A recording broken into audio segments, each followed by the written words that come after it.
வெளிச்சம் ஜீவனின் பலனும் கிருபையால் ரட்சிப்போமானா கர்த்தரின் வெளிச்சம் ஜீவனின் பலனும் கிருபையோ ரட்சிப்போமானா அஞ்சிடாமல் கலங்காமல் என்பின்றி திகிலின்றி அனிதீனோ காத்திடுவார். அஞ்சிடாமல் கலங்காமல் பயமின்றி திகிலின்றி அனிதீனோ வாழ்ந்திடுவேன். காலையும் மாலையும் வேளையும் கர்த்தரை கருத்துடன் பாடிடுவேன்.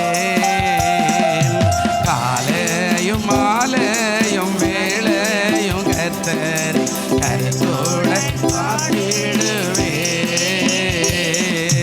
ஒன்றை நான் கேட்டேன் அதையே நாடுவேன் என்றும் தம் மகிமையை காண.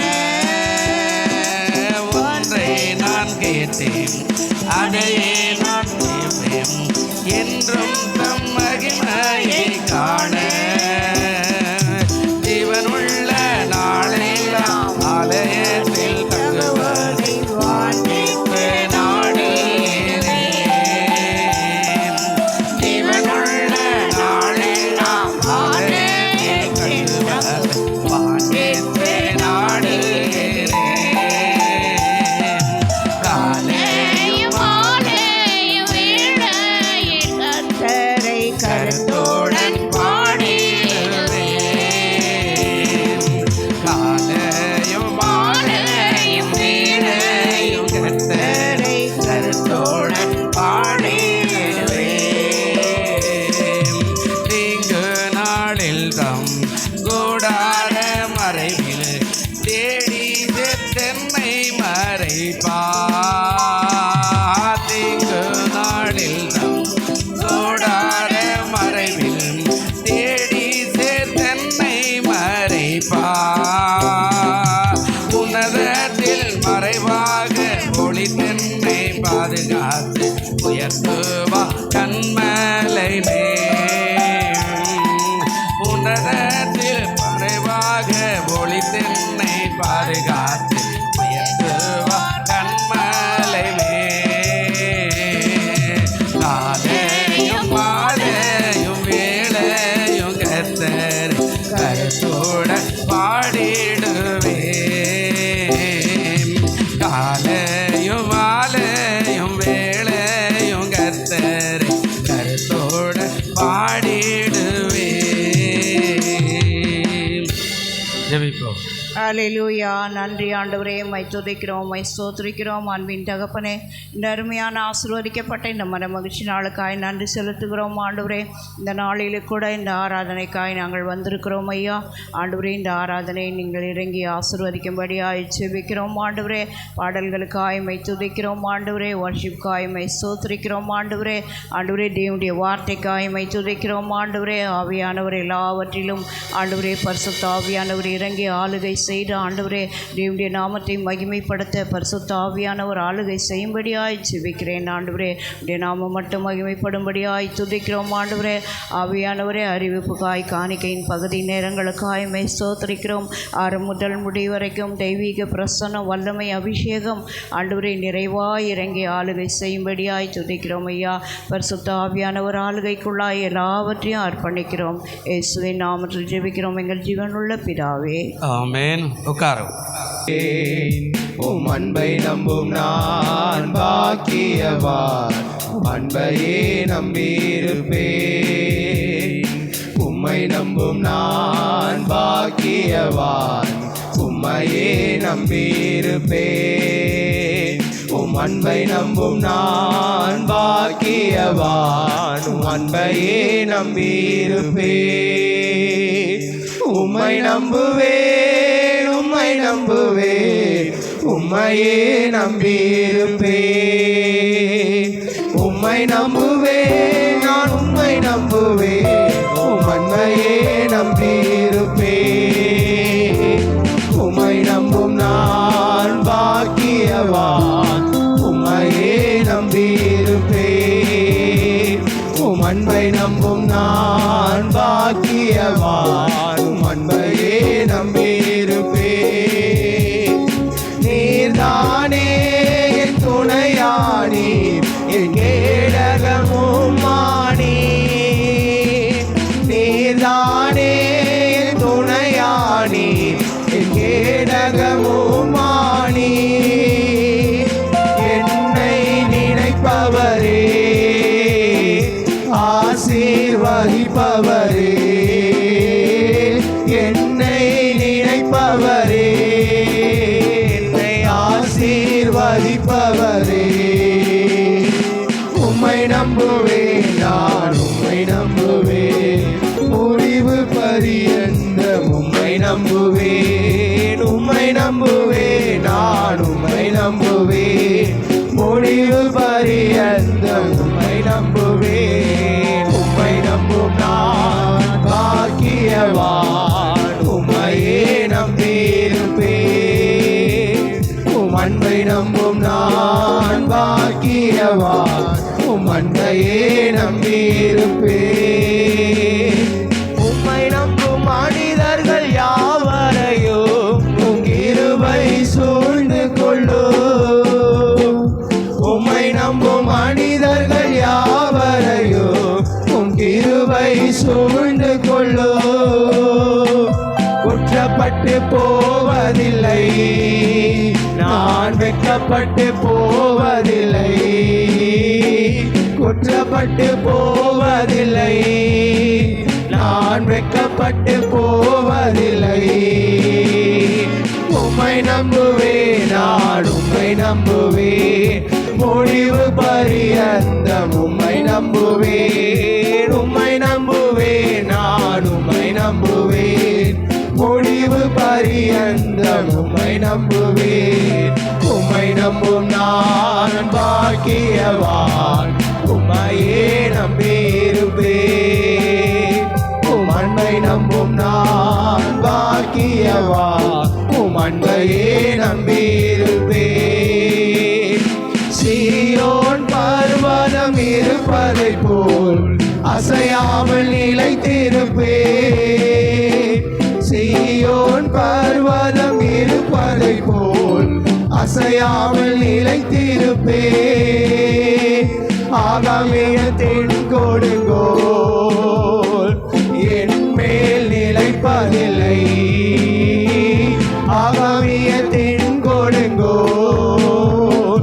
என் மேல் நிலைப்பதில்லை உம்மை நம்புவேன் நான் உம்மை நம்புவேன் முடிவு பரியந்தம் உம்மை நம்புவேன் உம்மை நம்புவேன் நான் உம்மை நம்புவேன் முடிவு பரியந்தம் உம்மை நம்புவேன் உம்மை நம்பும் நான் பாக்கியவான் உம்மையே நம்பியிருப்பேன் உம் அன்பை நம்பும் நான் பாக்கியவான் உம் அன்பையே நம்பியிருப்பேன் உம்மை நம்பும் நான் பாக்கியவான் உம்மையே நம்பியிருப்பேன் உம் அன்பை நம்பும் நான் பாக்கியவான் உம் அன்பையே நம்பியிருப்பேன்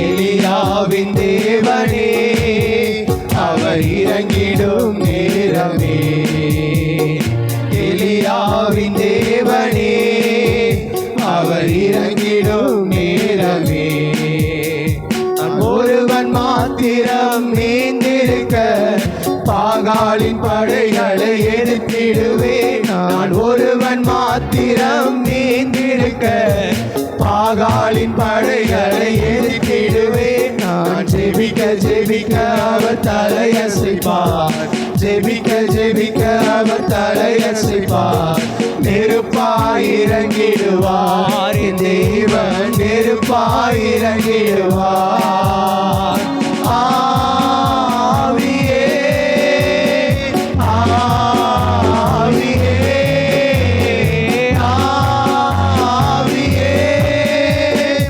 ஆவியே அசைவாடும் அனலாடும் எங்கள் அக்கினி ஜுவாலையே அசைவாடும் அனலாக்கும் எங்கள் அக்கினி ஜுவாலையே எலியாவின் தேவனே அவர் இறங்கிடும் நேரமே எலியாவின் தேவனே அவர் இறங்கிடும் நேரமே வழிமாறி கீழ்த்தட்டில் படுத்தாலும் வார்த்தை தெய்வம் நம்மை பின்தொடர்வார் வழிமாறி கீழ்த்தட்டில் படுத்தாலும் வார்த்தை தெய்வம் நம்மை பின்தொடர்வார் நான் கடலின் அலை நோக்கி குதித்தாலும் கடலின் அலை நோக்கி குதித்தாலும்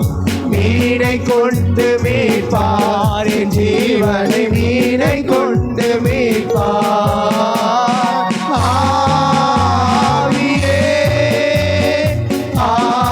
ஆவியே ஆவியே ஆவியே அசைவாடும் அனலாக்கும் எங்கள் அக்கினி ஜுவாலையே அசைவாடும் அனலாக்கும் எங்கள் அக்கினி ஜுவாலையே எலியாவின் தேவனே அவர் இறங்கிடும் நேரமே எலியாவின் தேவனே அவர் இறங்கிடும் நேரமே ஏரி தாற்று நீர் வற்றி போனாலும் வற்றாத ஜீவநதி நமக்கு உண்டு ஏரி தாற்று நீர் வற்றி போனாலும் வற்றாத ஜீவநதி நமக்கு உண்டு பின்னிட்டு பாராமல் முன்னடப்பேன் பின்னிட்டு பாராமல் முன்னடப்பேன் அழைத்தவர் கரம் நடத்தும் நம்மை அழைத்தவர் கரம் நடத்தும் ஆவியே ஆவியே ஆவியே ஆவியே அசைவாடும் அனலாக்கும் எங்கள் அக்கினி ஜுவாலையே அசைவாடும் அனலாக்கும் எங்கள் அக்கினி ஜுவாலையே எலியாவின் தேவனே அவர் இறங்கிடும் நேரமே எலியாவின் தேவனே அவர் இறங்கிடும் நேரமே அசைவாடும் அனலாக்கும் எங்கள் அக்கினி ஜுவாலையே அசைவாடும் அனலாக்கும் எங்கள் அக்கினி ஜுவாலையே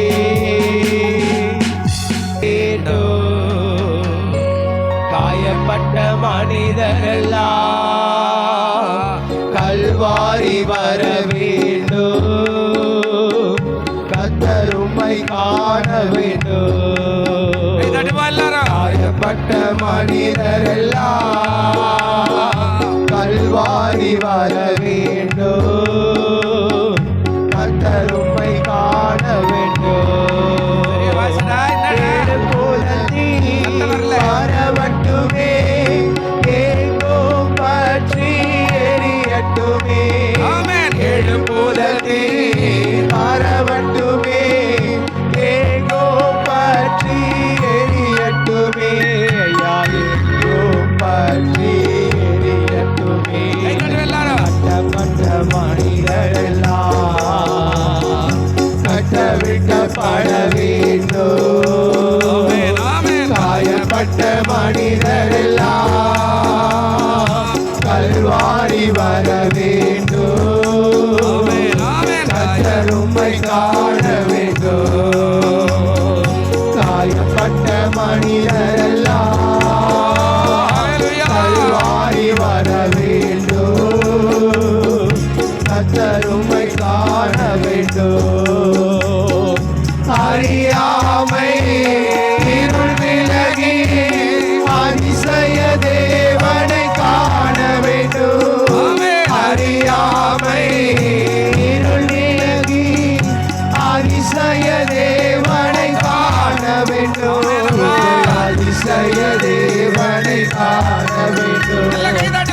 கட்டப்பட்ட மனிதரெல்லாம் கட்டவிழ்க்கப்பட வேண்டும்.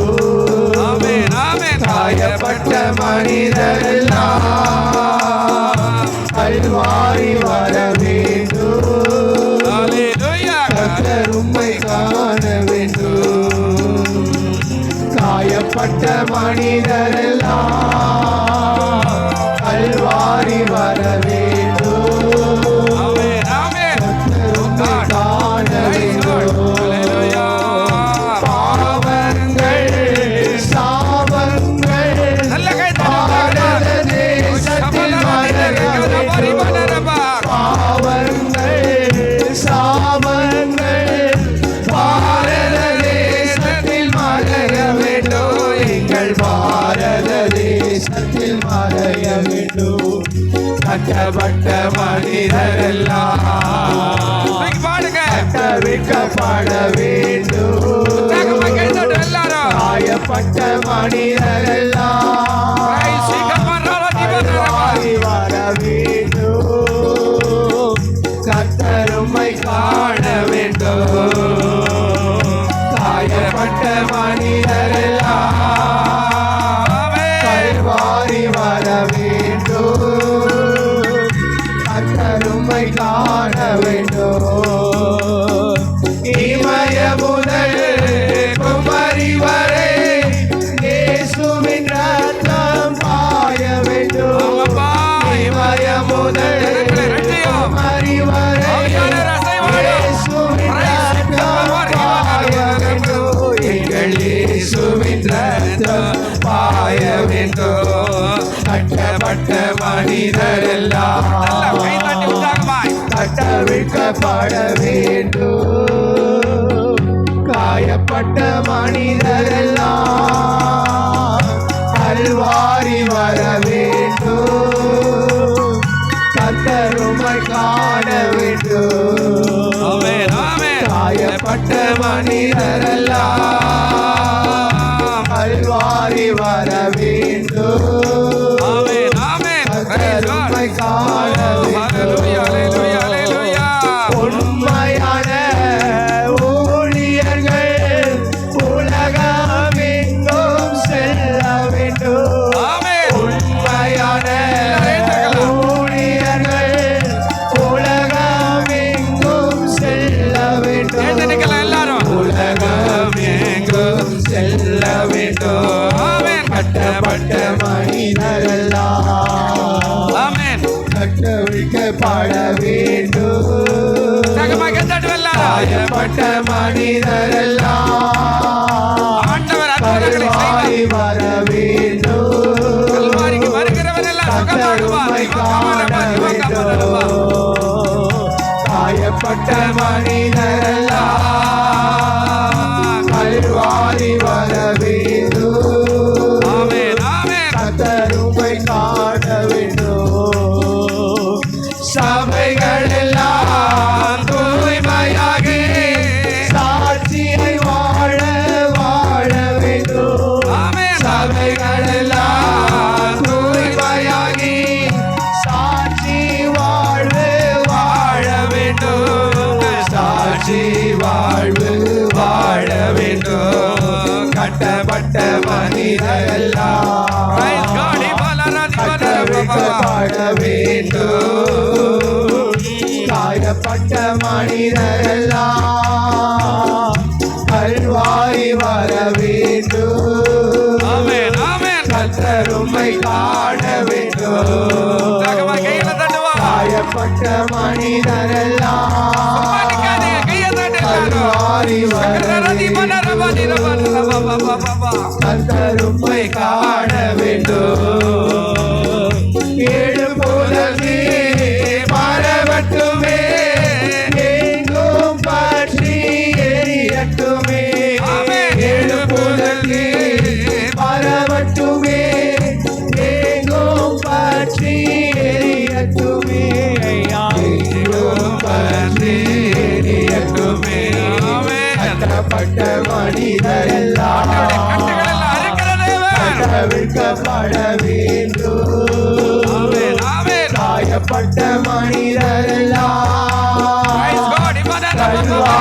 வர வேண்டும். கர்த்தர் உம்மை காண வேண்டும். காயப்பட்ட மனிதரெல்லாம் கல்வாரி வர வேண்டும்.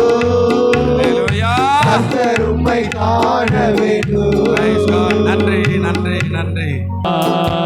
கர்த்தர் மேல் பாரத்தை வைத்து எல்லா வாயில் திறந்து பாடலாமே. தெரிஞ்ச பாட்டு தானே, உங்க சத்தமே கேட்க மாட்டுது. அவரே உன்னை ஆதரிப்பார், அதிசயம் செய்வார். நீதிமான் தள்ளாட விட மாட்டார், நித்தமும் காத்து நடத்திடுவார். நீதிமான் தள்ளாட விட மாட்டார், நித்தமும் காத்து நடத்திடுவார். கர்த்தர் மேல் பாரத்தை வைத்து விடு, கலங்கி தவிக்காதே. அவரே உன்னை ஆதரிப்பார், அதிசயம் செய்வார். வாழ்வை கர்த்தருக்கு ஒப்பு கொடுப்போம், அவரே எல்லாம் வாய்க்கை செய்வார். வாழ்வை கர்த்தருக்கு ஒப்பு கொடுப்போம், அவரே எல்லாம் வாய்க்கை செய்வார். கர்த்தர் மேல் பாரத்தை வைத்து விடு, கலங்கி தவிக்காதே. அவரே உம்மை ஆதரிப்பார், அதிசயம் செய்வார். அன்பு கூறுவே இன்னும் அதிகமாய், ஆராதிப்பே இன்னும் ஆர்வமாய். உம்மை முழு உள்ளத்தோடு ஆராதிப்பே, முழு உள்ளத்தோடு அன்பு கூறுவே. ஆராதனை ஆராதனை, கரங்களை தட்டி ஆராதனை ஆராதனை ஆராதனை ஆராதனை ஆராதனை ஆராதனை. எபினேசரே எபினேசரே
நுழைந்து விட்டேன், இனி எதுவும் அணுகாது, எந்த தீங்கும் தீண்டாது.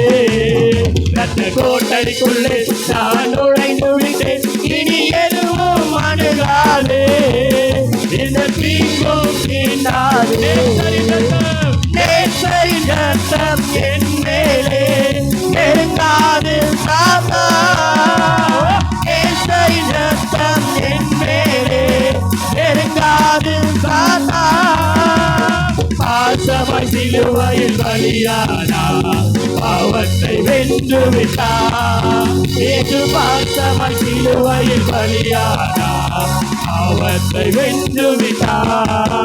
ரத்த கோட்டைக்குள்ளே நான் நுழைந்து விட்டேன், இனி எதுவும் அணுகாது, எந்த தீங்கும் தீண்டாது.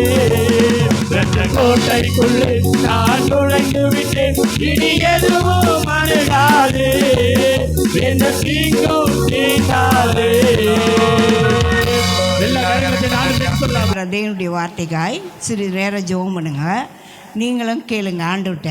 ஆண்டவரே, தேவனுடைய வார்த்தைக்கு எங்களோடு பேச ஆண்டவரே, எங்களுக்கு அந்த வார்த்தை ஆசீர்வாதமாக இருக்கும்படியாய் உதவி செய்ய ஆண்டவரேன்னு சொல்லி எல்லாரும் நம்ம ஜெபிக்கணும். ஒன்று சேர்ந்து ஒரே மனமாய் நம்ம எல்லாரும் ஜெபிக்கலாம். தேவனுடைய வார்த்தைக்காய் ஸ்தோத்திரம் ஆண்டவரே, உம்மை துதிக்கிறோம் ஆண்டவரே. இந்த வார்த்தைகளுக்காக உம்மை ஸ்தோத்திரிக்கிறோம் ஆண்டவரே. நீர் எங்களோடு பேசும் ஆண்டவரே. இது தேவனுடைய வார்த்தைகள் வல்லதாக இருக்கிறது ஆண்டவரே.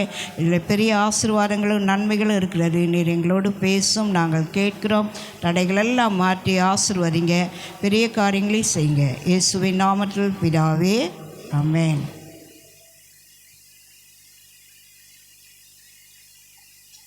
லேவியராகமத்தின் புத்தகம்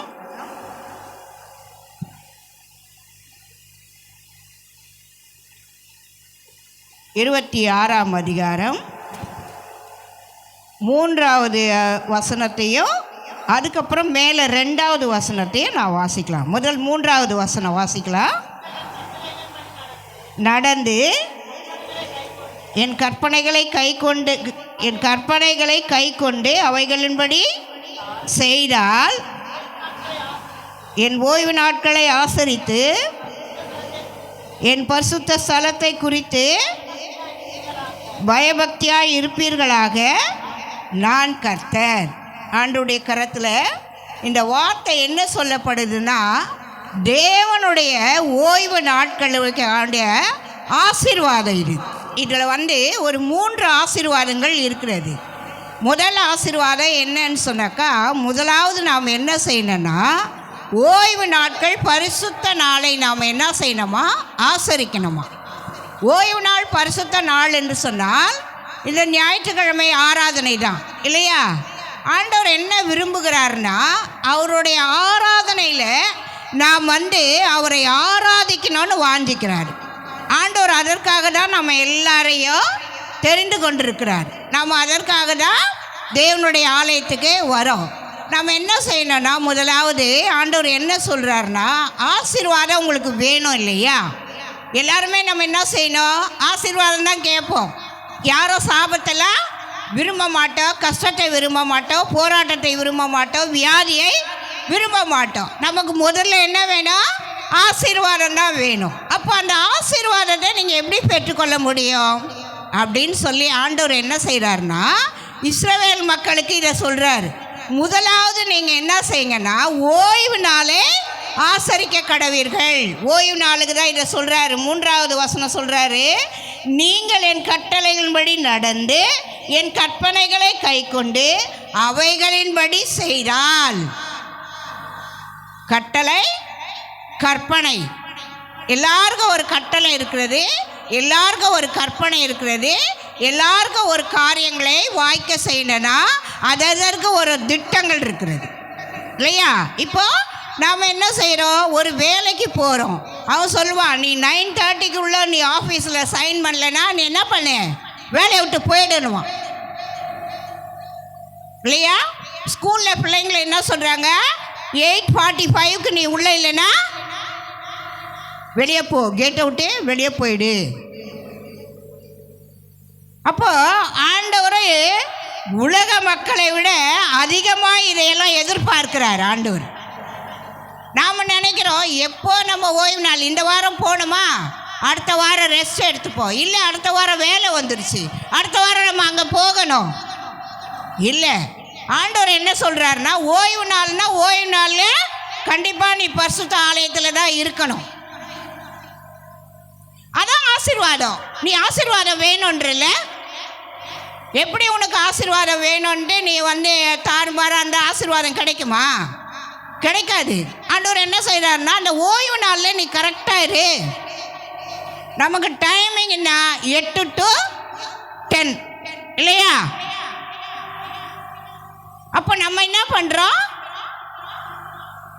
லேட்டாக ஞாயிற்றுக்கிழமை நாங்கள் போன வாரமெல்லாம் உழைச்சோம், இந்த வாரம் எங்களால் எந்திரிக்க முடியல, நாங்கள் பொறுமையாக தான் தூங்கி எந்திரிச்சு, சபை தானே லேட்டாக போய்க்கலாம்.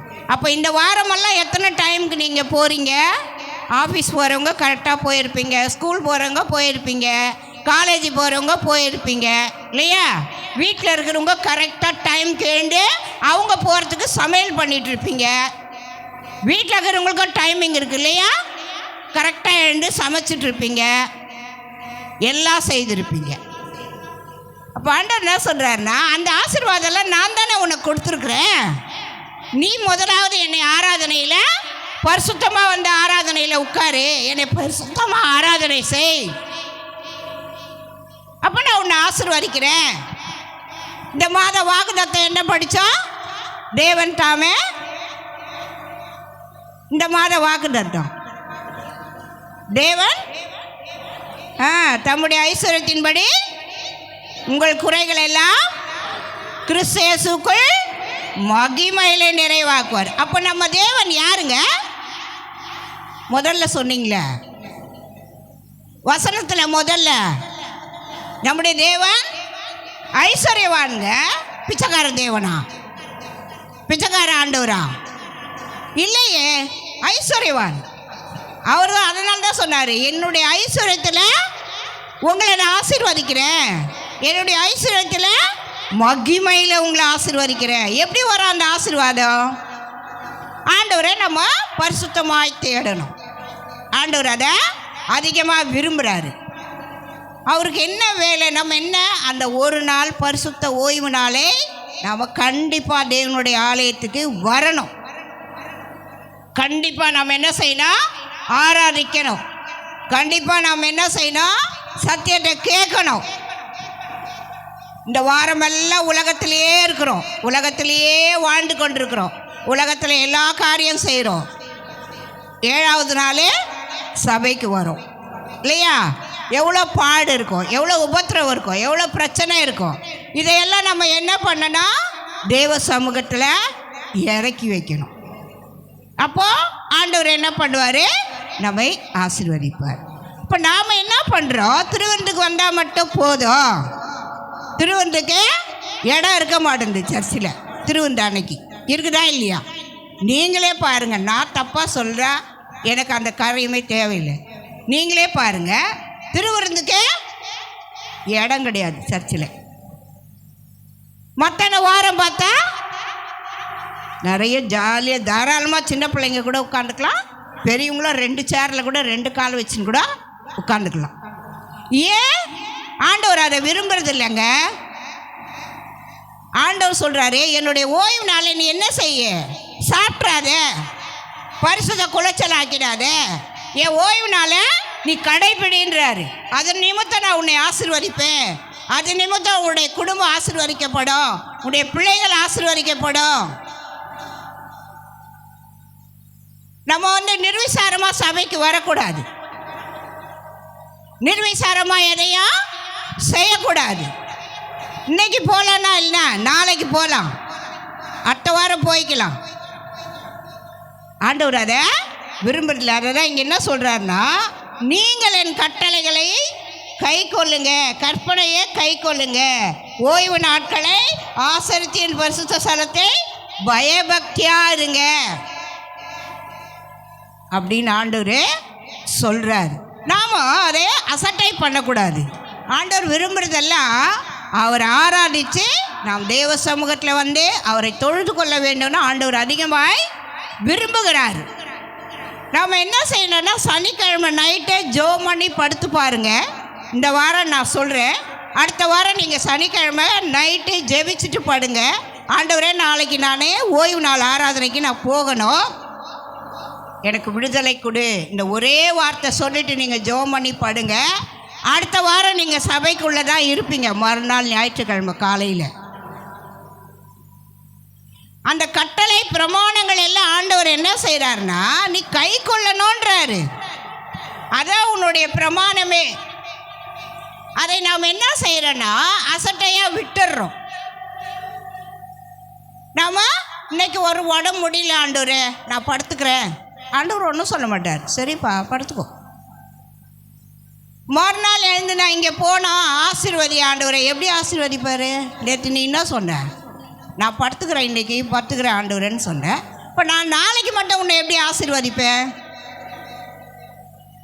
ஆண்டவர் நல்லா, நான் கூட நிறைய காரியங்களை ஜோமடி ஆண்டவர்கிட்ட நிறைய காரியங்களை கற்றுக்கொண்டேன். நல்லா தெளிவாக பேசுவார் ஆண்டவர். நீ நல்ல ஆவிக்குரிய வாழ்க்கையில் கரெக்டாக இருந்து ஜெபித்து நீ எல்லா காரியத்தில் தேவ சமூகத்தில் உண்மையாக இருந்தேன்னா ஆண்டவர் உன்னோட பேசாமல் இருக்கவே மாட்டார். பேசுவார். ஆண்டவர் பேசுகிற தேவன் ஊமையான தேவன் அல்ல. அதாவது கல்லோ மண்ணோ மரமோ மாறியான ஒரு ஆண்டவரே அல்ல. நம்மளோட பேசுகிற தேவன் பேசுவார். நிறைய காரியங்கள், அனுபவங்க காரியங்களில் நாங்கள் நிறைய சாட்சி சொல்ல முடியும். அப்போ ஆண்டவர் ஏன் இதை கட்டளை கொடுக்குறாருன்னு சொன்னால், அவருடைய கட்டளைக்கு நம்ம கண்டிப்பாக கீழ்ப்படிந்து தான் ஆகணும்.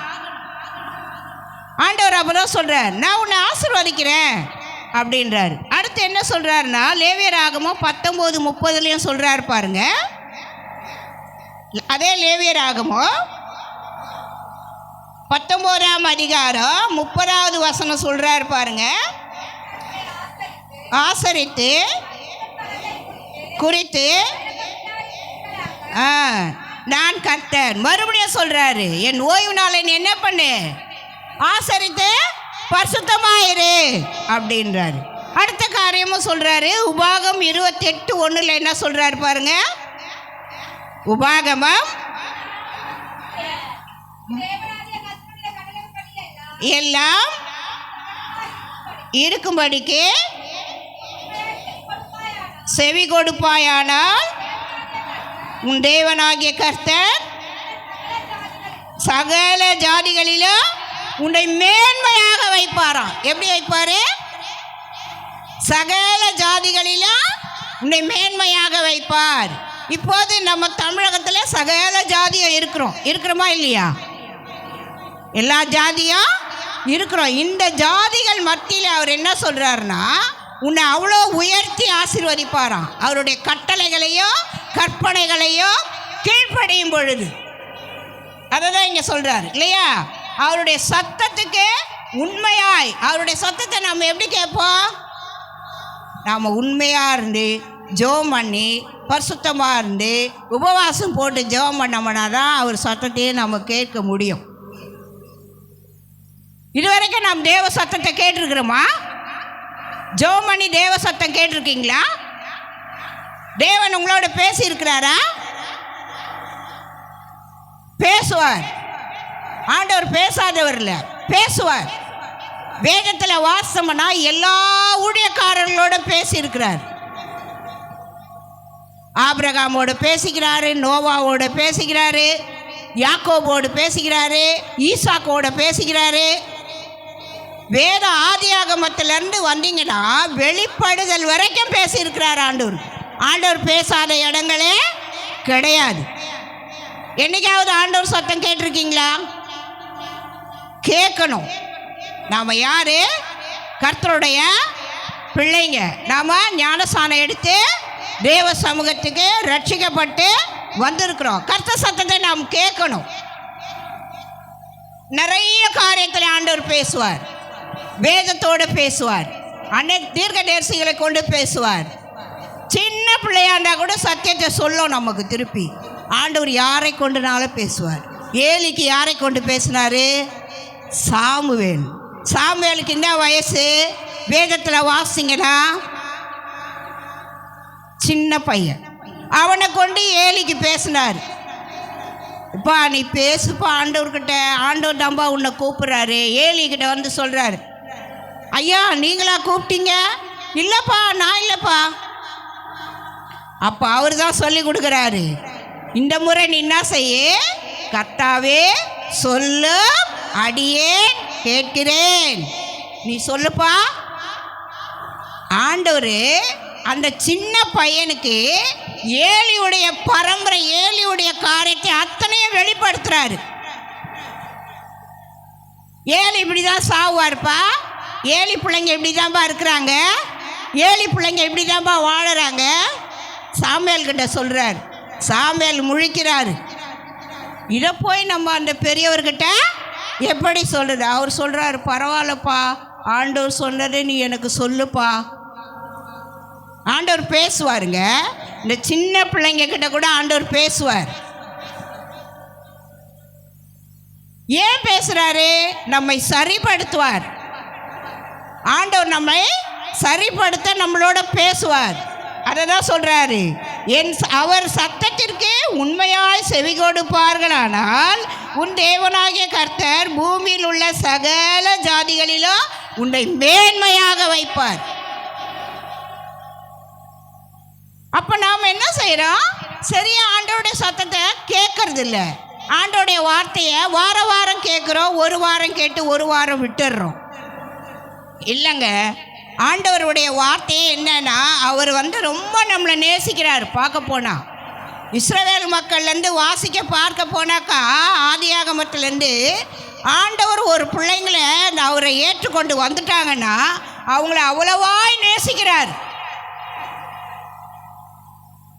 ஆனால் நம்ம என்ன செய்கிறோம்? சமயத்துக்கு ஆண்டவரை கூப்பிடுறோம், சமயம் வரும்போது விட்டுடுறோம் இல்லையா? கஷ்டம் வந்தால் உழுந்து ஜெபம் பண்ணுறோம், பாடு வந்தால் உழுந்து ஜெபிக்கிறோம், வியாதி வந்தால் உழுந்து ஜெபிக்கிறோம். ஏன்? அதை நல்லா இருக்க சொல்லவே செஞ்சீங்கன்னா அடுத்த டைம் நல்லா இருப்பில்ல? அதை தான் ஆண்டவர் கேட்குறாரு. நீ என் சத்தத்துக்கு செவி கொடு, எனக்கு உண்மையாக இரு, நான் இந்த ஜாதிகளெல்லாம் உன்னை ஆசீர்வாதமாக வைப்பேன். முதல் ஆசீர்வாதம் அதுதான். அதுலேயே 9வது வசனம் சொல்கிறாரு பாருங்க, அதே 28 கட்டளைகளை கை கொண்டு நடக்கும்போது ஆணையிட்டபடியே நிலைப்படுத்துவார். இப்போ என்ன சொல்கிறாருன்னா, நடக்க சொல்கிறாரு. நான் சொன்னபடி நீ நட, சத்தத்துக்கு செவி கொடுனாரு. இப்போ என்ன சொல்கிறாரு? நடக்க சொல்கிறாரு. நல்ல நடக்க கற்றுக் கொடுத்துருக்கிறார் ஆண்டவர். பரிசுத்தத்தில், கால் கையில் இல்லை, பரிசுத்தமாய் நடக்க ஆண்டவர் நிறைய காரியத்தை கொடுத்துருக்கிறாரு. நாம் நிர்விசாரமாக இருக்கக்கூடாது. ஆண்டவர் அதை விரும்புறதில்லை. அந்த ஆசீர்வாதம் தடையாக போயிடும்.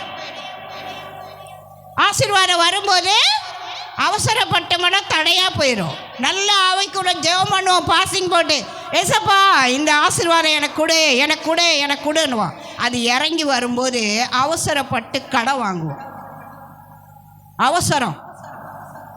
அவசரப்படக்கூடாது ஆண்டவர்கிட்ட. ஆண்டவர் பொறுமையாக இருந்தால் தான் எல்லா காரியத்தையும் செய்வார். அதுதான் அந்த ஆசீர்வாதம். நம்ம அவசரப்பட்டோம்னா அந்த ஆசீர்வாதத்தை இழந்துருவோம். அப்போ ஆண்டவர் என்ன சொல்கிறாருன்னா, நான் சொல்கிறபடி நீ நடப்பா, நான் உன்னை ஆசீர்வதிக்கிறேன் அப்படின்றார். அப்போ அவருடைய காரியம் என்னன்னா, அவருடைய பிரமாணங்கள், வேதத்தை வாசிக்கிறோம். நம்ம வேதத்தை படிக்காமல் இல்லை, வாரம் சத்தியம் கேட்குறோம், வாரம் தேவ சமூகத்துக்கு வருகிறோம். ஆனால் சரியா அதன்படி நாம் நடக்கிறது இல்லை. நாம் நடக்கணும். ஆண்டவர் சொன்னார், முதல் உண்மையாயிரு, என் சத்தத்தை கேளு. இப்போ சொல்கிறாரு, நான் சொல்கிறபடி நீ நட. அவர் சொல்கிறபடி நடக்கிறதுல என்னப்பா தப்பு?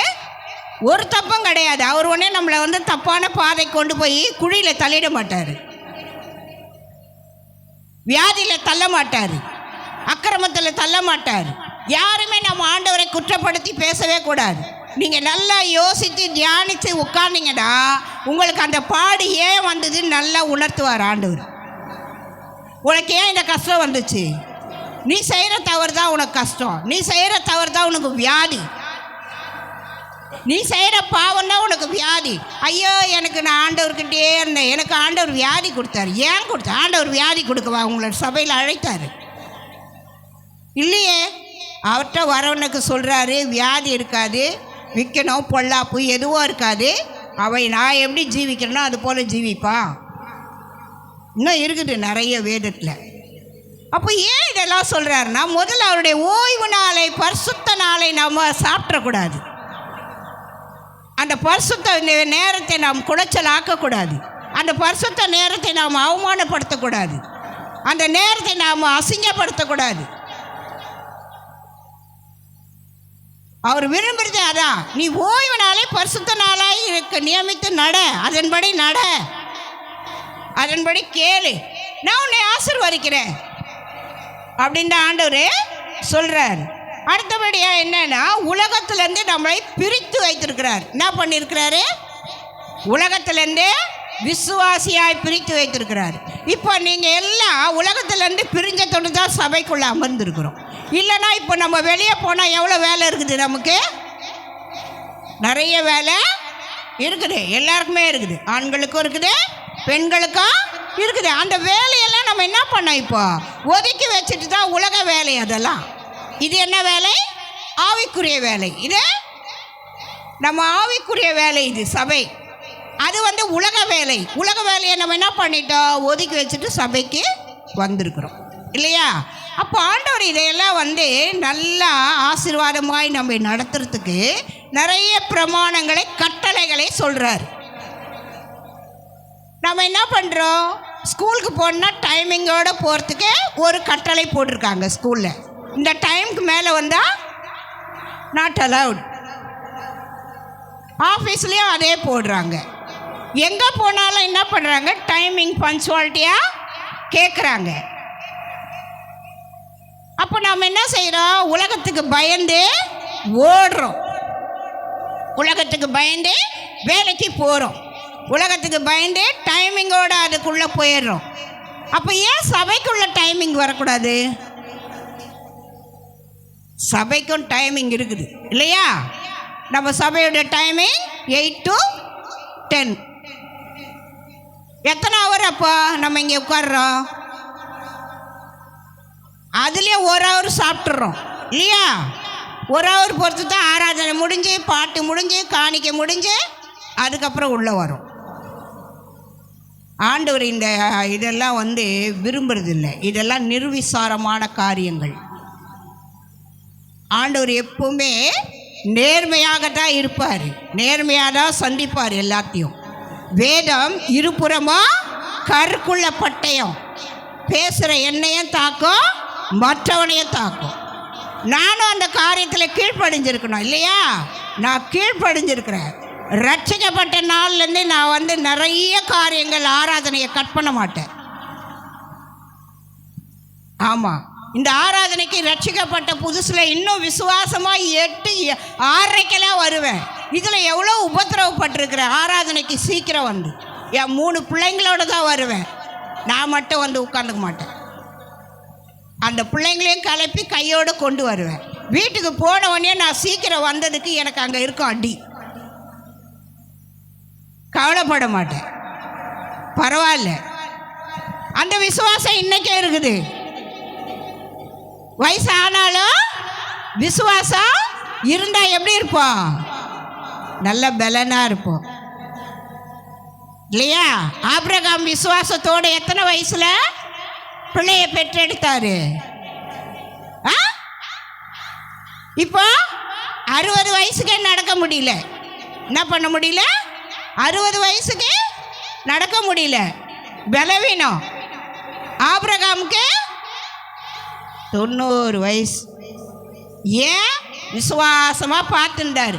ஆண்டவர் சொன்னார், இந்த நட்சத்திரத்தை போல உனக்கு சந்ததி வரும்னு சொன்னார், கடல் மணலை போல சந்ததி வரும்னு சொன்னார், உன் சந்ததி நான் தாண்டா கொடுப்பேன் உனக்குன்னு சொன்னார்.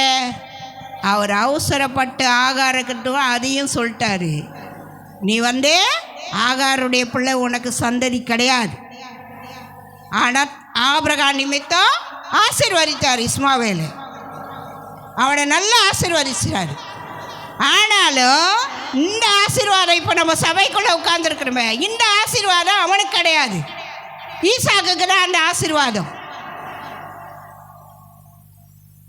ஆபிரகாம் மாதிரி நாம கூட சில காரியம்லாம் அவசரப்படுறோம் இல்லையா? அப்போதான் சொன்னார் ஆண்டவரே, நான் கூட தியானித்தேன், ஏன் இவ்வளோ காலம் ஆபிரகாமே போனார். அவர் எந்த தேசத்துக்கு போக சொன்னாரா போனார், அவர் எந்த நாட்டுக்கு போனார், நீ எங்கே உட்காருனா உட்கார்ந்தாரு, நீ நடனா நடந்தார், நீ படுனா படுத்தார்.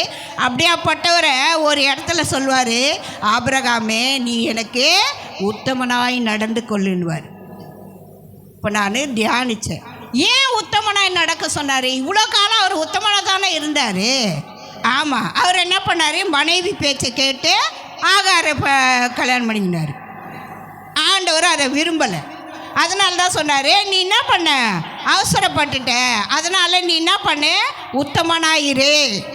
வேதத்தில் நிறைய வார்த்தையை வாசிங்கன்னா அதுக்கு ஆப்போசிட் வேர்டெல்லாம் கரெக்டாக வச்சுருப்பார் ஆண்டவர். இவ்வளோ பெரிய ஆபிரகாமை சொன்னார், நீ உத்தமனாயிரு. நான் தியானித்தேன், ஏன் இந்த வார்த்தை ஆண்டவர் சொன்னார் உத்தமனாயிருன்னு. அவர் நல்லா உத்தமனாக தானே இருந்தார், விசுவாசம் தகப்பன். அவர் நல்லா போனார், இந்த பூமியை விட்டு நீ வேறு பூமிக்கு போனார், லோத்தை விட்டு போனார், எல்லாத்தையும் சொன்னார். ஆறாண்டில் நீ இருக்கிற, நான் சொன்ன இடம் ஒன்று, நீ போய்க்கிற ஒரு இடம் ஒன்றுன்னு கேட்டார். அப்புறம் ஏன் உத்தமன் சொன்னார்?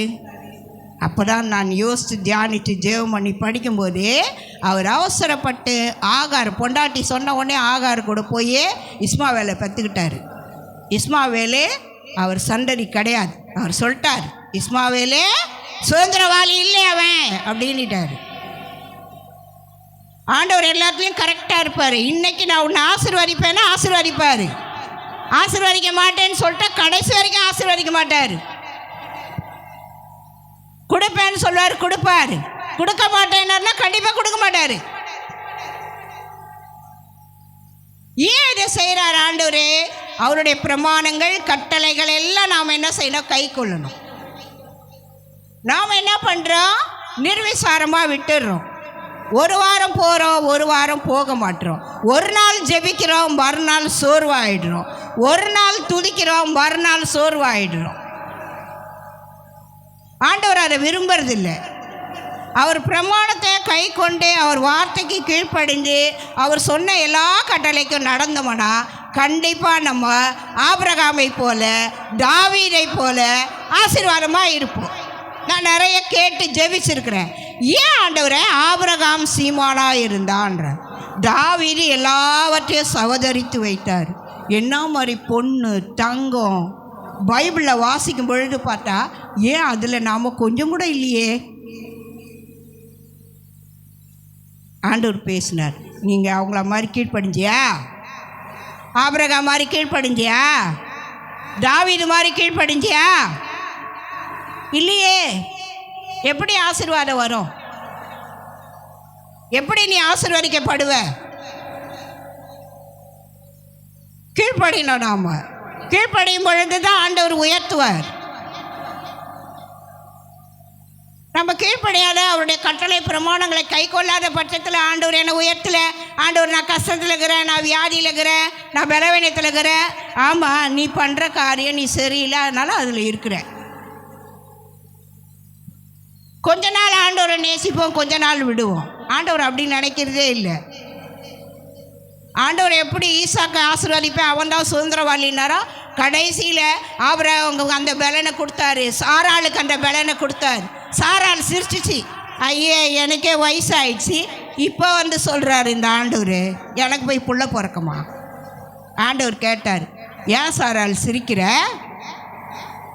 அப்போ ஆண்டவருக்கு அந்த வல்லமை பலன் இருக்குது இல்லையா, ஆண்டவருக்கு அந்த ஆசீர்வாதம் இருக்குது இல்லையா? சொன்ன வார்த்தையை அவர் என்ன பண்ணல, ஆபிரகாம் தவறுனாரு, அவர் தவறல. அவர் சொன்னபடி ஈசாக்கு தான் அவனுக்கு சுதந்திரவாளி. ஈசாக்கு மூலியமாக தான் ஏசா யாக்கோபு வந்தான்.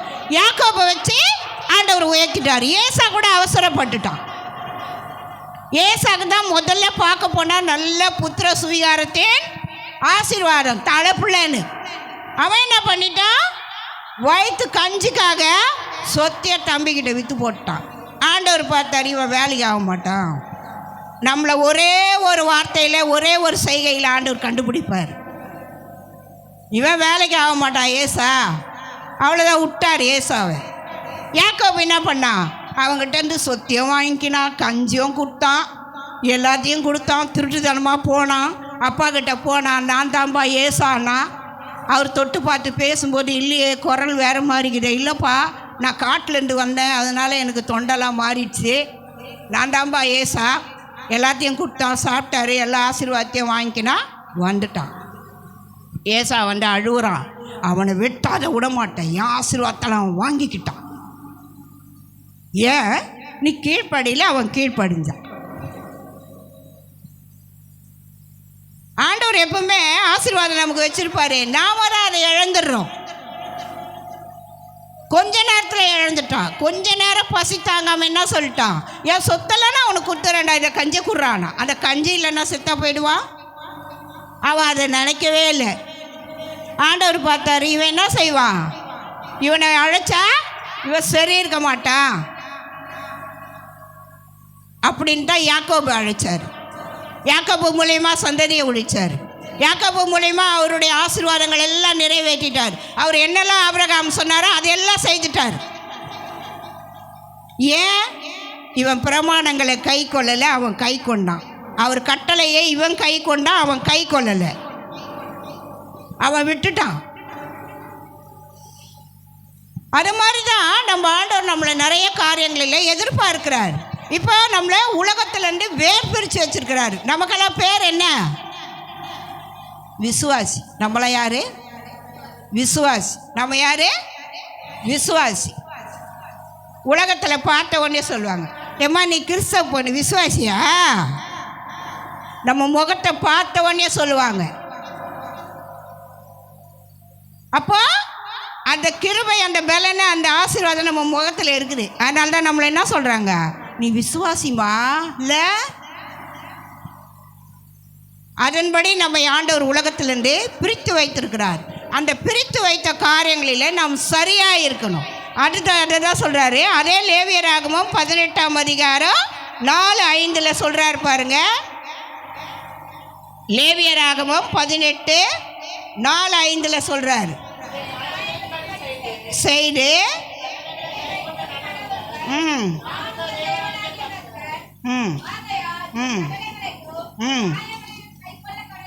கடவுங்கள்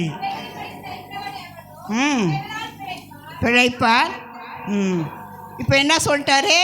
அவைகளின்படி செய்கிறவன் அவைகளால் பிழைப்பான். இப்போ நாம் பிழைக்கணும் இல்லையா? பிழைக்கிறதுக்கு நாம் என்ன பண்ணணும்?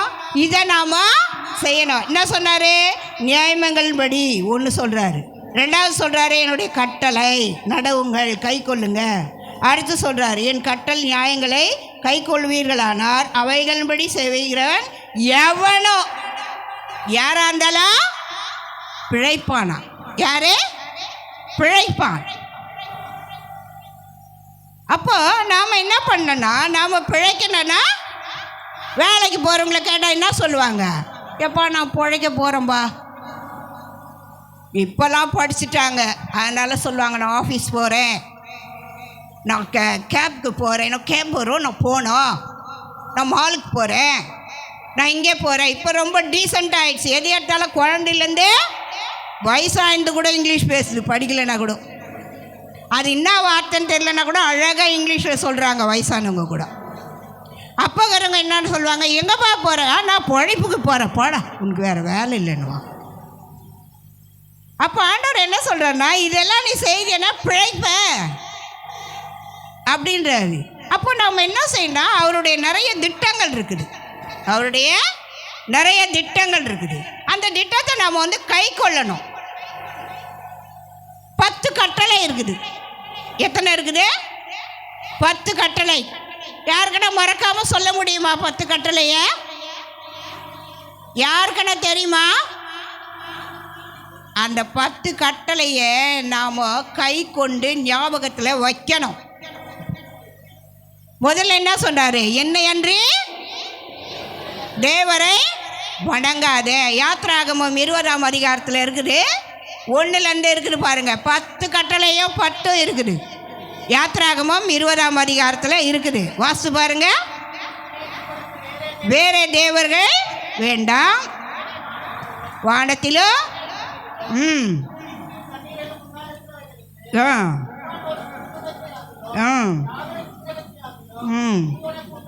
உண்டாக்காத, நமஸ்கரிக்காத.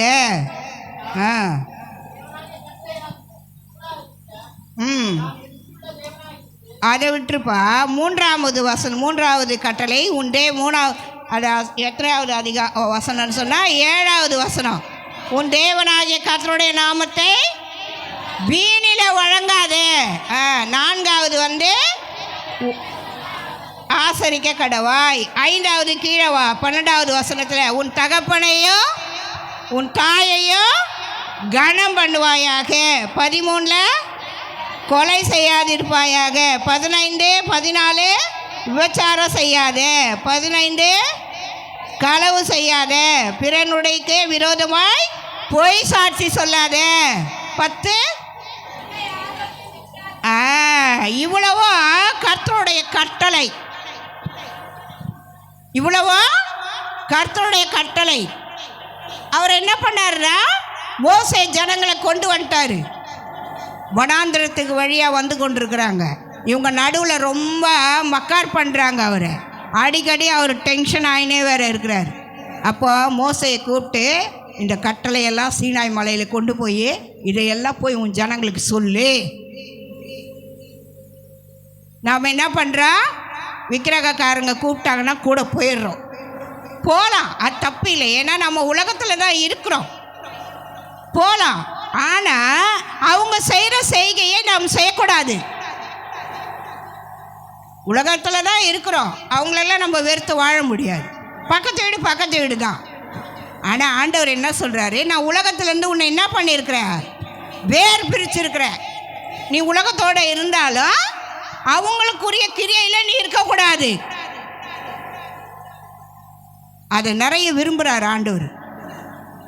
மீன் கடலில் இருக்குது இல்லையா, மீன் கடலில் தான் இருக்குது. கடல் தண்ணி உப்பாக இருக்குது. ஆனால் அதை நம்ம சமைக்கும் பொழுது உப்பு போட்டு தான் சமைக்கிறோம். ஆண்டவர் அதை தான் உதாரணமாக வச்சுட்டார். நம்ம உலகத்தில் தான் இருக்கிறோம். உலகத்தில் 1000 பாவம் நடக்கும், அக்கிரமம் நடக்கும், அநியாயம் நடக்கும். ஆனால் ஆண்டவர் என்ன சொல்கிறாருன்னா, அதுலேருந்து நீ வேர் பிரித்து வாழணுன்றார். அவனோட போய் இசைந்து இருக்காத,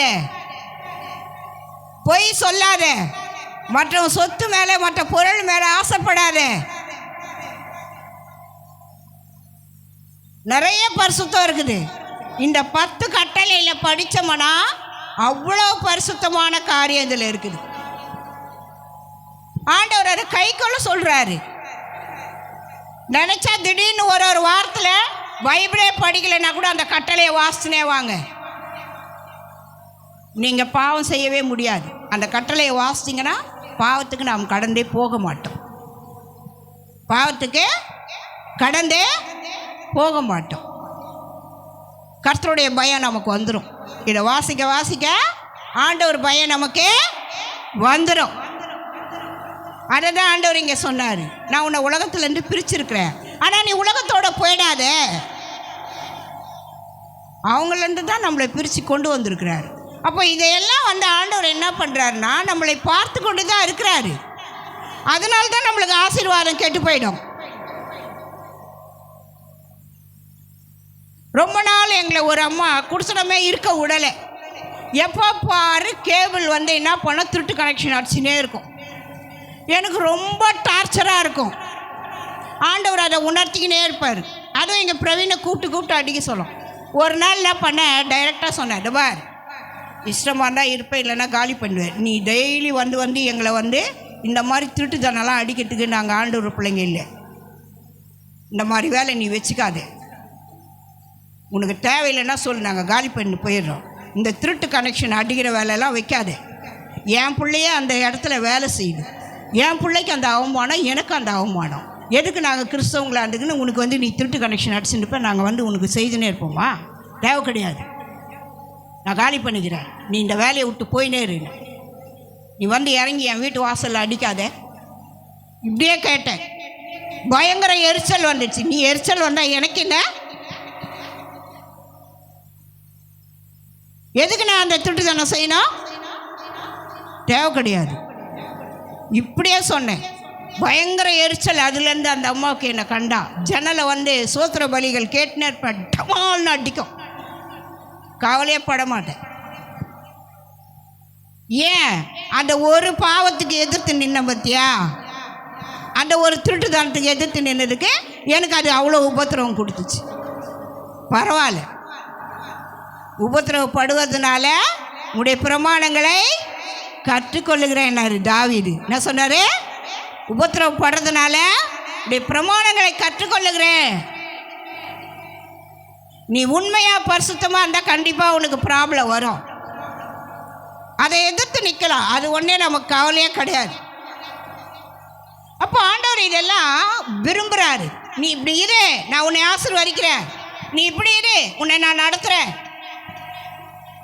நம்ம இருக்கிறதே இல்லையே, இருக்கணும். அதுக்கு அடுத்து சொல்கிறாரு, உபாகமம் 4ஆம் அதிகாரம் 1-2 சொல்கிறாரு பாருங்க. உபாகமம் 4ஆம் அதிகாரம்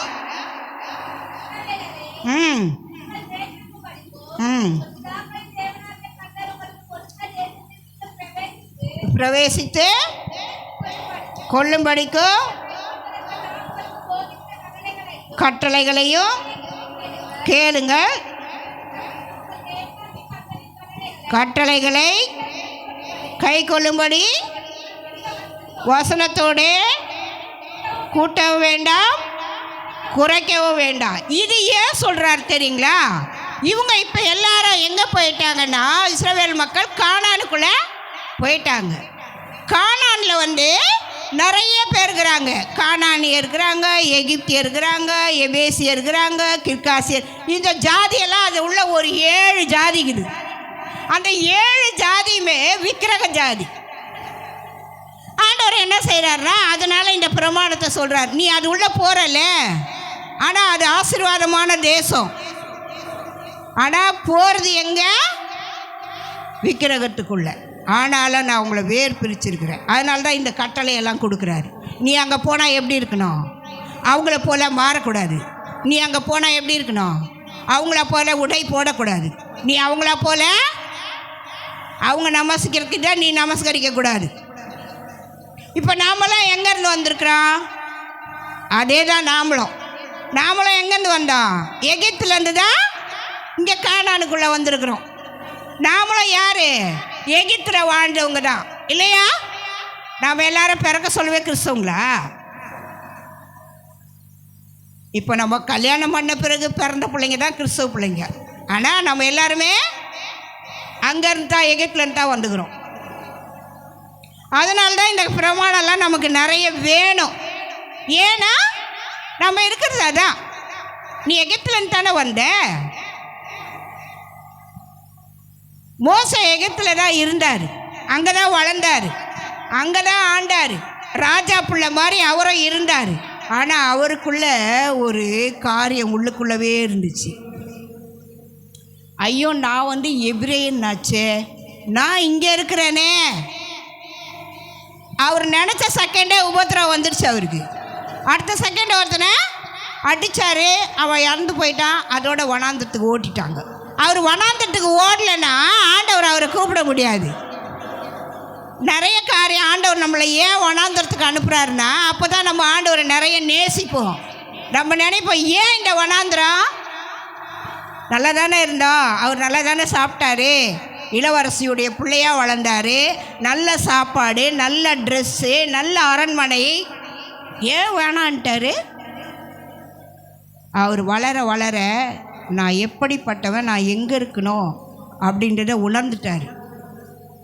அடுத்த செகண்டு உடனே உபத்திரம் வந்துடுச்சு, ஓட்டார். வனாந்திரத்துக்கு அமுச்சு விட்டாங்க அவரை. அந்த வனாந்திரத்துலேருந்து தான் கூப்பிட்றாரு ஆண்டவர், திரும்ப அதே இடத்துக்கு கூப்பிட்றாரு. ஆண்டவரே நம்மளெல்லாம் சும்மாவே விட மாட்டாருங்க. நம்ம நினைக்கலாம் நம்ம கிறிஸ்தவங்க பிள்ளைங்களாக இருந்துட்டோம் அப்படின்னு சொல்லிட்டு நம்ம மேலோட்டமாக நடந்தால் கூட அவர் உங்களை கடைசி வரைக்கும் உங்களை ஆசீர்வதிக்கிறதுக்காகவே உங்களை உருட்டிக்கிட்டே இருப்பார். என்ன செய்வார்? உருட்டுவார். பரிசுத்தத்துக்குள்ளே அப்போ அப்போ அப்போ அப்போ உருட்டுவார். அப்போ அப்போ அப்போ பிரச்சனையை கொடுத்து உருட்டுவார். நீ சரியாகணும் தான் அது. நீ அதில் சோர்ந்து போய் தவழ்ந்து போய் பின்னாடி போயிட்டீன்னா அவர் ஒன்றும் பண்ண மாட்டார். அதுலேருந்து நீ மேற்கொண்டுட்டீன்னா நீ பரீட்சைக்கு ஆயத்தமாயிட்ட. அதை தான் ஆண்டவர் விரும்புகிறாரு. அப்போ ஏன் நம்ம இப்படியெல்லாம் வழி நடத்துகிறாரு ஆண்டவர்? நம்மளை சரி பண்ணுறாரு இல்லையா? தன் பிள்ளையை நேசிக்கிறவன் என்ன செய்வான்? சிட்சிப்பான். என்ன செய்வான்? சிட்சிப்பான். தன் பிள்ளை ரொம்ப அன்பாக இருக்கணும், தன் பிள்ளை ஒழுக்கமாக இருக்கணும்னா அந்த பிள்ளை என்ன செய்வான்? அடிப்பான் இல்லையா? பைபிளில் கூட சொல்லியிருக்குல்ல, தன் பிள்ளை பிரம்பை கையால் ஆடாதவன் தன் பிள்ளையை பகைக்கிறான். அடித்து வளர்க்கணும் பிள்ளைய. அது 1 இருக்கட்டும் 10 இருக்கட்டும் எத்தனையா இருக்கட்டும், ஆண்டவர் அதை விரும்புகிறார். டைம் போயினேட்டுக்கு. அதனால் ஆண்டவர் என்ன செய்கிறாருன்னா இந்த காரியத்தில் நம்மளை கற்றுக்கொண்டு கீழ்ப்படிய சொல்கிறார். அடுத்த காரியம் என்ன சொல்கிறாருன்னா அதே 13:4 வாசிங்க. 13வது வசனம். நீங்கள் கை கொள்ள வேண்டும் என்று அவர் உங்களுக்கு கட்டளையிட்ட 10 கற்பனைகளாகிய தம்முடைய உடன்படிக்கையை அவர் உங்களுக்கு அறிவித்து அவைகளை 2 கற்பனைகளில் எழுதினார். ஆண்டவர் மோசையை கொண்டு எழுதினார். 39 சொல்கிறாரு, ஆகையால் உயர வானத்திலும் தாழ பூமியிலும் கர்த்தரே தேவன், அவரை தவிர வேறொருவரும் இல்லை என்பதை இந்நாளில் அறிந்து உன் மனதில் சிந்தித்துக்கொள் அப்படின்றார். 40 சொல்கிறாரு, நீயோ உனக்கு பின்வரும் உன் பிள்ளைகளுக்கு நன்றாக இருக்கும்படி உன் தேவனாகிய கர்த்தர் உனக்கு கொடுக்கிற தேசத்தில் நீ நீடித்த நாட்களாக இருக்கும்படி நான் இன்றைக்கு உனக்கு கற்பிக்கிற அவருடைய கட்டளைகளை அவருடைய கற்பனைகளை கை கொள்ள கடவா என்றார். இது அவர் என்ன சொல்கிறாருன்னா, நீ எப்படி கட்டளை கீழ்ப்படுறியோ அதே மாதிரி உன் பிள்ளைக்கு கற்றுக்கொடு. சின்ன வயசுலேயே சொல்லு, நாம் இன்னைக்கு சபைக்கு போகணும், நாம் பைபிள் படிக்கணும், நான் ஜெபிக்கணும். அவன் சின்ன வயசுலேயே கற்றுக்கிட்டான்னா பெரிய வயசு வரைக்கும் என்ன செய்வான்? அதை விடாது இருப்பான். ஆண்டவர் நிறைய சொன்னார். அடுத்து இன்னும் நிறைய இருக்குது. அடுத்த டைம் பார்க்கும்பொழுது தேவ சமூகத்தில் நாம் தியானிக்கலாம். கர்த்தர் நிறைய பேசியிருக்கிறாரு. தேவன் என்னுடைய பிரமாணம் என்னென்னா வியாதிகளை கூட சொல்லிக்கிறாரு. நீங்கள் போயிட்டு அது யாத்ராகமா 26 இல்லை அது 15 யாத்ராகமம் 15:26 சொன்னார், என் கட்டளையெல்லாம் நீ கை கொண்டு என் பிரமாணங்களெல்லாம் கை கொண்டு நீ நடந்தினா எகிப்தில் இருக்கிற ஒரு வியாதியும் உனக்கு வராது, நானே உன் பரிகாரியான கர்த்தர் அப்படின்னு சொல்லி நிறைய இருக்குது. தேவன் நம்மை ஆசீர்வதிப்பார். நீங்கள் எல்லாரும் என்ன பண்ணால் கர்த்தருடைய கட்டளைக்கு பிரமாணங்களுக்கு நாம் கை கொண்டு நடக்கும்போது தேவனுடைய பிரசன்னம் தேவனுடைய ஆசீர்வாதம் தேவன் நமக்கு கொடுக்க வல்லவராக இருக்கிறார். தேவன் தாமே இந்த வார்த்தைகளை நாம் எல்லாருக்கும் ஆசீர்வதிப்பாராக.